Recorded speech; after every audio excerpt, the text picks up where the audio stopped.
Nagpapatuloy ang kwento natin sa isang matayog na bundok at sa baba ay isang building. At makikita natin ang grupo ng mga hero. Ang sabi pa na kung makakapatay ka ng halimaw, ma-unlock mo ang iyong hero status. At pagkatapos maging hero pwede ka nang pumasok sa mga dungeon. Pero ang Horror Research Center lang ang gumagawa ng ganitong pagsubok at ang makakapasa lang sa pagsubok ang karapat-dapat na pumili ng class. At ang bawat class ay may mga kanya-kanyang skill. At ito ay ang Demon Hunter, Forest Ranger, Swordsman, Mage, Alchemist at Warrior. Pag nakapili ka ng magandang class ang iyong buhay hero ay mapupuno ng tagumpay. At kapag late kang nakakatalo ng halimaw sa dungeon makakakuha ka ng treasure, equipment at experience. Maging malakas at maging ace hero. Ito pala si Bayer at ating bida na nanonood sa binipalabas sa system at makikita rin natin ang bangkay ng tao na kalansay na ito at isa itong dating hero. At nagsalita ang ating bida kay Bayer na sabi makikita mo na ang pamamaraan ng hero pwede sa akin so Miss Bayer bigyan mo pa ako ng oras para maging malakas. At para makayanan kun ang labanan ang matandang yon.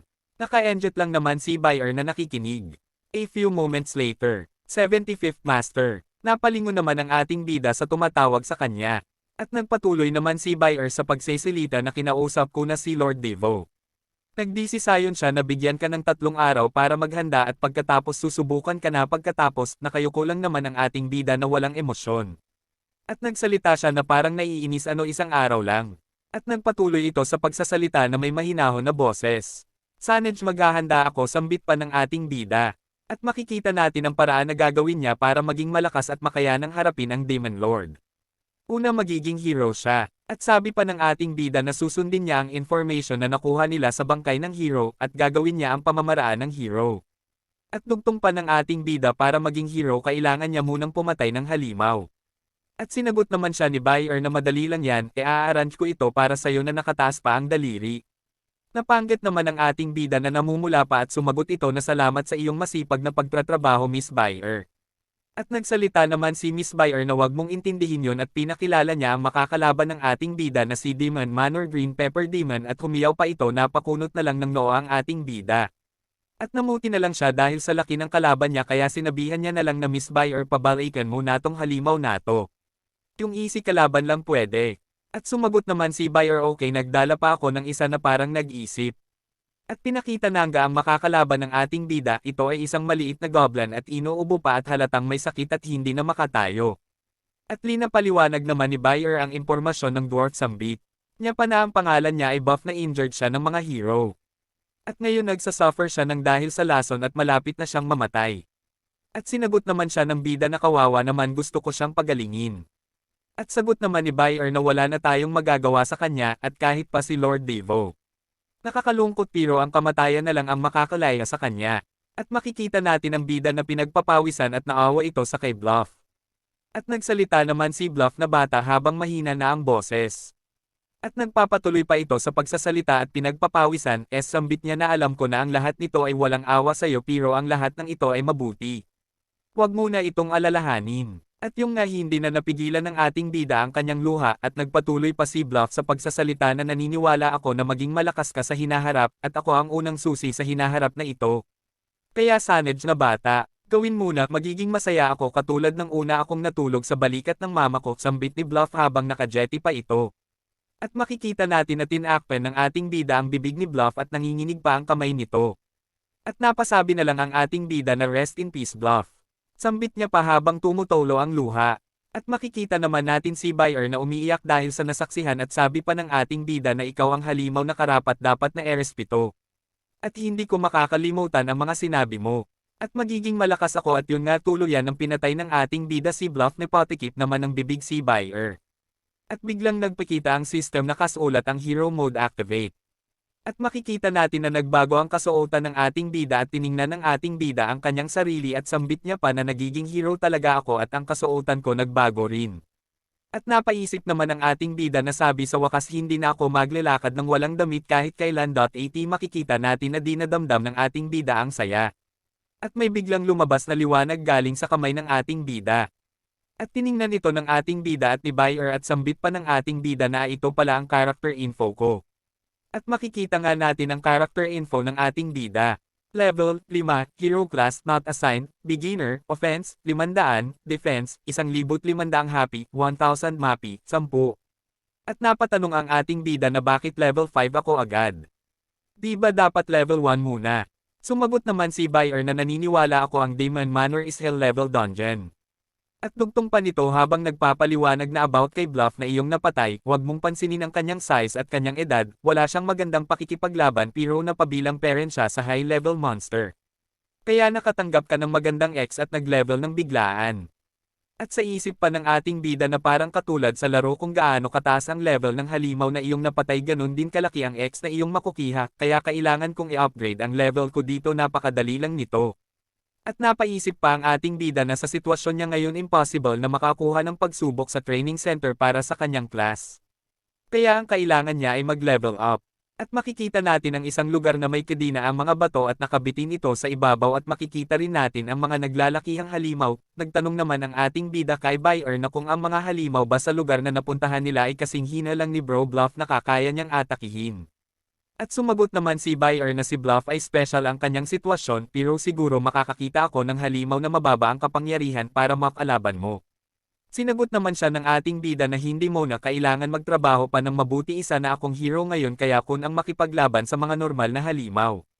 At makikita naman natin ang mga normal na kalaban ng ating bida sila yung tinatawag na Demon Manor Apple Monsters habang hindi naman nagkalahati ang ating bida.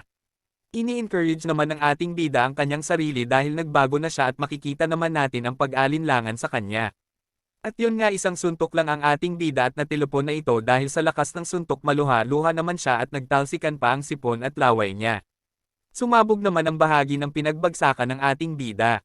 At makikita natin ang ating bida na iniinda ang pagkatilapan niya at nasambit niya na lang na ito ba ang pinakamahinang halimaw na dinala mo. Pero may napansin ang ating bida na hindi na siya masyadong nasasaktat. At napakomento naman si Buyer na mukhang nagkakaroon na ng epekto ang dogo ni Lord Devo. At makikita natin na pinapaulanan ng suntok ang ating bida at napareklamo pa ito sandali lang time out habang iniinda ang suntok ng halimaw. Kaya iniba na lang ni Buyer. Ang komento niya na guro kailangan pa niya ng maraming oras.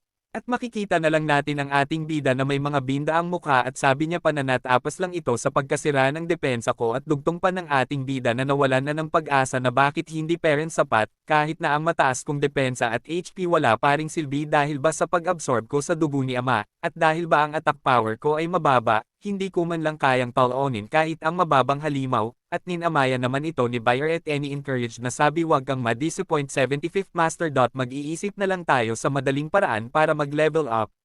At sumagot naman ang ating bida na ano ba ang magagawa ko bubugbugin na ako hanggang mamatay pagkatapos ng 3 araw. At nagpatuloy pa ito sa pagsasalita na sabi mabuti sana na mayroong tao ang papatay sa mga halimaw para makakuha ako ng X. At biglang natigilan ang ating bida dahil may maganda siyang naisip para sa kanyang problema.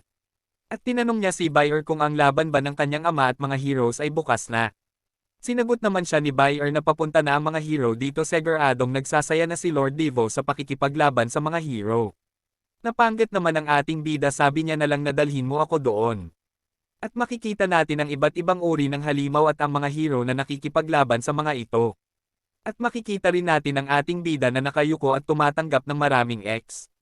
Napanggit naman ang ating bida na nakaupo sambit niya pa na tama ako dahil naging hero na ako makakatanggap na ako ng X dito. At makikita naman natin si Buyer na nakaupo sa bandang uluhan ng ating bida na binabati niya ang kanyang master sa mabilis na pag-level up. At makikita naman natin na binaba ang ating bida ng system dahil nag-level 6 na ito. Napakomento na lang ang ating bida na mag-level up ako ng parang baliw habang naka-jetty pa ito. At makikita natin na panay ang level ng ating bida dahil sa pagpasok ng maraming X at bawat napapatay ng mga hero na halimaw na pupunta naman ito sa ating bida nang walang ginagawa. At yun nga umabot ng level 15 hanggang 36 ang ating bida sa unang wave at sa pangalawang wave umabot 56 na po hanggang sa 9th wave umabot ang ating bida ng 80. At makikita natin si Lord Devo na hawak-hawak ang kanyang biktima at sabi niya pa na papaano na ang maraming tao ay nakita ang lugar nato ay tagong monster dungeon. Kinabukasan, ng pagkagising ng ating bida, tiningnan niya ang system niya, at binabati ito dahil nakuha niya na ang max level na 100. At tuwang-tuwa naman ang ating bida sabi niya pa na tinulangan ako ng Panginoon umabot na ako ng max level habang nakataas ang 2 kamay niya. Binati naman siya ni Bayer na sabi congratulations sa 75th Master. Sumagot naman ang ating bida na parang hahalikan si Bayer na ang sabi ang lahat ng credit sa iyo Miss Bayer, salamat sa tulong mo. At nagsalita naman si Bayer na pero 75th Master dahil na about mo na ang max level ang iyong X-bar ay dapat puno na bakit nakakatanggap ka pere ng mga X. At napatingin naman ang ating bida na parang hindi makapaniwala. At napahinto ito ng may lumabas na system at mababasa natin na dahil nasagad muna ang limit ng X-bar mo mag-a-activate ang Hellmaid. At napamura na lang ang ating bida dahil hindi niya alam ang nangyayari. At biglang nataman ang bundok na kinaroroonan ng ating bida at may maririnig tayo na nagtanong kung anong nangyayari. Napatingin naman ang Lord Devo sa kinaroroonan ng pagsabog at napatanong ito na kung anong ginagawa ng ating bida sa gitna ng labanan. Napaubo na lang ang ating bida dahil nahulog pala ito galing sa kinaroroonan nila dahil sa pagsabog. At napatanong naman ito kung anong nangyayari dahil bigla na lang silang napunta sa pinaglalabanan. At, nagulantang na lang ang ating bida sa nangyari sa kanyang system character dahil nagbago ito. Bumalik ito sa level Hero Class, Assign Beginner, Offense, 100 Defense, 300, HP, 1000, MAPI, 100. Napasimangot na lang ang ating bida at napatanong kung bakit bumalik siya sa level 1. At linipitan naman ito ni Bayer at kinumusta ang kanyang 75th Master. Sinagot niya naman ito na okay lang Miss Bayer, ang hindi ko lang alam bakit nabago ang kanyang level at naging level 1. At napatigil naman sila nang may lumapit sa kanila at nabigla naman ang dalawa. At nagsalita ang hero na lumapit sa kanila na may dala pa itong malaking armas, sambit pa nito na mayroong natitirang high-level monster dito. Habang gagamitin niya na ang kanyang atake. At dugtong pa nito na napakaswerte ko naman, tingnan natin kung anong loot ang makukuha ko sa dalawang high-level na halimaw. At sumigaw naman ang ating bida na sabi niya pa na ibabaw mo yan hero, din ako, hindi mo ba nakikita? At wala namang pakialam ang gonggong na hero at tinuloy niya peren ang kanyang atake na sambit pa niya na nice try. Kung hindi ka halimaw, bakit kayo nag-loving-loving na babaeng halimaw na kasama mo? Napasigaw naman ang ating bida na saan nakita ang ganyan. At napamura naman ang ating bida at daling mumapit kay Bayer para protectionan ito. At sabi pa ng ating bida na mag-iingat ka habang yakap-yakap si Bayer, abangan. Nagpapatuloy ang kwento natin sa isang pamilya na kumakain at may batang nakatingin lang sa kanila. At makikita natin ang longkot sa kanyang mata. At mag-isa siyang kumakain at unti-unti itong itinaas para samubo ng pagkain na ang sabi niya pa na gusto niya ring kumain, at ito pala ang alala ng ating bida ng bata pa. At bumalik tayo sa realidad. Makikita natin ang hanggal na sabi niya pa na napakaswerte niya, titingnan niya daw kung anong loot ang makukuha niya pagtapatay niya ang dalawang high-level na halimaw at ngumiti pa ito ng masama. At yun nga ginamit niya na ang sandata niya na sabi mamatay na kayo. At makikita natin ang nangyari kay Bayer at sa ating bida na lumapit ito at gusto niya itong proteksyonan sa umatake sa kanya at nang malapit na ito ay niyakap niya si Bayer. At makikita natin ang ating bida na sumisigaw at tinanong naman ito ni Bayer na 75th Master, mukha kang natatakot, anong ginagawa mo? Pero patuloy pa rin siya sa pagyakap kay Bayer at sambit pa nito ng panahon na napunta ito sa Demon Place, ang isang kabutihan lang na natangap nito ay kay Bayer lang. At patuloy pa ng ating bida na taylungan mo ako sa oras na nawalan ako ng pag-asa, andyan ka, at nagsabi ka rin na gusto mo ako, sambit ng ating bida habang nakayakap pa rin ito. At sigaw niya pa na kunti lang ang naging mabuti sa kanya simula nang ipinanganak, so nakita ko na ang taong napakabuti sa akin. At sumigaw pa ang ating bida na susuklian ko ito ng 2 beses at yun nga tumama na ito sa ating bida. At makikita natin ang malakas na pagsabog. At dahil sa lakas ng pagsabog nagtalsikan pa ang mga bato. At makikita natin ang mga hero na nagsalita na si Brand ay napakalakas, si Brand pala ang hanggal na umatake sa ating magbida, at sagot pa ng isa na hindi ko akalain na ang kapangyarihan niya ay napakabagsik, may possibility na masaktan siya. At may tumalsik naman na bagay malapit sa isang hero at napatanong na lang siya kung ano yun. At nagulantang sila nang makita nila na ito pala ang hanggal na Brand na pinagmamalaki nila, namatay na ito at naging napapalibutan ng Black Crystal, at napatanong pa ang isang hero na ano yung Black Crystal sa kanyang katawan at saan ito galing. At nagtaka naman ang ating bida dahil sa lakas ng pag-atake sa kanya, buhay pa rin ito. At makikita natin ang isang kamay na ginamit sa pagtayo at nagsalita si Bayer na 75th Master, salamat sa pagprotekto mo sa akin at sa pagharang mo ng iyong katawan para sa akin. Pero inaalala ko ang iyong kabutihan bilang manager ng lugar nato, bubuksan ko ang portal kaya 75th pumunta na kayo sa backstage ng dungeon. At natakot naman ang mga hero na kanilang kaharap dahil kay Bayer. Tungtong pa ni Bayer na at saka kung papasok ka sa labanan kailangan ni Lord Devo na patayin ka para matapos ang labanan na ito. At isang bagay papakawalan ko ang pangalawang nakakatakot kong atake sa lugar na to baka madamay ka pa 75th Master. At nagsalita naman ang ating bida habang nakatingin sa portal na ginawa ni Bayer, pinag-alala na naman kita Bayer. Hindi ko inaakalain na mayroon ka palang skill na ganito katindi sana magkita agad tayo mamaya ng maaga. Pero napatigil ang ating bida sa nakita niya at napatanong na lang siya kung ano iyan. Ang kamay ko sagot naman ni Bayer at makikita natin na may kumakalat na itim na bagay sa kamay niya at may lumalabas pa na kidlat. At bigla namang sumugod ang mga hero na sabi pa napaka makapangyarihang halimaw siguradong maganda ang ihuhulog na loot pag napatay natin sabay-sabay tayong umatake. At makikita naman nating sinalubong ito ng makapangyarihang atake ni Bayer na nagiging Black Crystal ang nadadaanan nito. At makikita naman nating nagsisiga ang mga hero na nataman sambit pa ng isa na ang sinong madaanan siguradong magiging Black Crystal at sambit pa. Nang isa hindi pa ito final boss pero ang lakas na. At nabulantang naman ang ating bida dahil muntikan na siyang mahajap ng atake ni Bayer. At bigla namang nagpapaliwanag si Bayer na matagal na ang panahon ng si Lord Devo na takot na hindi ko na magampanan ang pagmanage sa Demon Manor kaya minsan lang niya akong pinapayagang lumaban. At dugtong pa nito na at ang tung reason napakalakas ng kapangyarihan ko at nahihirapan akong controlling ito, ang ubusin ng mga hero kasama si Lord Devo ay napakasaya sambit niya habang tinitingnan ang kamay nito. At dugtong pa nito na ang kapangyarihan ko lumakas kaysa dati. At napunta naman tayo kay Lord Devo na bigla na lang may naramdaman sambit niya pa na ano itong pakiramdam nato. At dugtong pa nito na nakatikom ang kamay na pagkatapos na magdulot ng pagsabog ang batang yon nararamdaman ko ang pagtindi ng kapangyarihan ko. At makikita natin ang hero na umatake kay Lord Devo na level 69, Hero Class, Swordsman, Subclass, Dragon Weapon. Immortal, Hero Rank, Intermediate, at sambit pa nito na na-distract pa ang boss pagkakataon na natin to, habang wala namang kibo ang boss. At sabi pa ng hero na kung matalo kita magiging pinakadakila na akong hero at amba niya ng hampasin ng espada ang boss. Pero bigla lang itong namatay ng isang suntok at nagkaputol-putol naman ang espada ng hero. At yun nga makikita nating pumuti na ang mata ng hero at butas na ang katawan at ilang sandali na lang ay papano na. At napatingin naman si Lord Devo sa kamay niya at sambit niya pa na kahit naging malakas na ako, wala pa rin itong pinagkaiba para sa akin dahil kaya ko naman silang patayin ng isang atake lang. Pero ano ba talaga ang eksaktong nangyari? At bigla na lang itong sumigaw na ang batang yun siguradong siya ang may kagagawan nito. At yun nga bigla itong nawala sa kinatatayuan ni at samubog pa ang lupa sa lakas nito. At makikita natin ang ating bida na tumatakbo papuntang portal at sambit niya pa na Miss Bayer babalik na ako.